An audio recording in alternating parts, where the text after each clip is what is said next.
Hello दोस्तों, आज मैं आपको एक कहानी सुनाऊंगी जिसका शीर्षक है अनजान यात्रा का रहस्य। शाम का समय था, सूरज ढल रहा था और गांव के सभी लोग अपने अपने घरों में आराम करने की तैयारी कर रहे थे। अचानक गांव के पुराने मंदिर की घंटी जोर से बज उठी। इस मंदिर की घंटी केवल किसी विशेष अवसर पर ही बजाई जाती थी।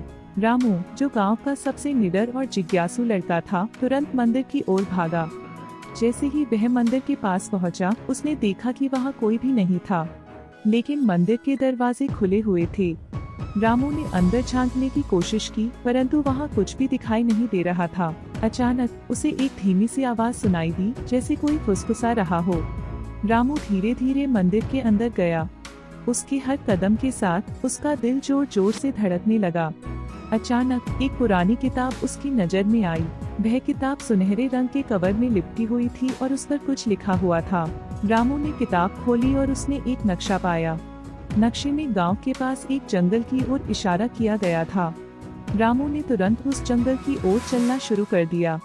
रास्ते में उसे कई अजीबोगरीब आवाजें सुनाई दी, जैसे कोई उसका पीछा कर रहा हो। जंगल के अंदर पहुंचते ही रामू को एक पुराना कुआं दिखाई दिया। कुएं के पास एक छोटा सा संदूक रखा हुआ था। उसने संदूक खोला तो उसने एक चाबी मिली। चाबी पर एक छोटा सा नोट भी लगा हुआ था, जिसमें लिखा था, इस चाबी से गांव के पुराने किले का दरवाजा खुलेगा।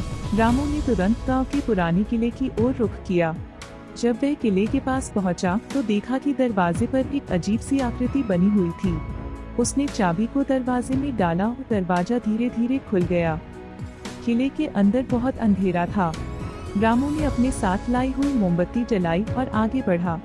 अचानक उसे किले के अंदर किसी के रोने की आवाज सुनाई दी। उसने आवाज की दिशा में चलते हुए देखा कि एक छोटी सी लड़की एक कमरे में बंद है। रामू ने तुरंत लड़की को बाहर निकाला और उससे पूछा, तुम यहाँ कैसे आई? लड़की ने कहा, मुझे याद नहीं, परंतु मैं यहाँ बहुत समय से बंद हूँ। रामू ने उसे सुरक्षित बाहर निकाला और दोनों ने मिलकर गाँव वालों को सारी बात बताई। गांव वाले हैरान रह गए और उन्होंने रामू की बहादुरी की तारीफ की। इस तरह रामू ने न सिर्फ एक रहस्य को सुलझाया, बल्कि एक निर्दोष जीवन को भी बचाया। इस अनजान यात्रा ने उसे सिखाया कि सच्ची बहादुरी और धैर्य के साथ किसी भी चुनौती का सामना किया जा सकता है। कहानी समाप्त हुई, परंतु रामू के दिल में एक सवाल हमेशा के लिए रह गया। आखिर वह रहस्यमय किताब किसने मंदिर में रखी थी? क्या वह फिर कभी ऐसा रोमांचक अनुभव करेगा? इस सवाल का जवाब किसी को नहीं पता, परंतु एक बात तय है, रामू की यह अनजान यात्रा हमेशा यादगार रहेगी।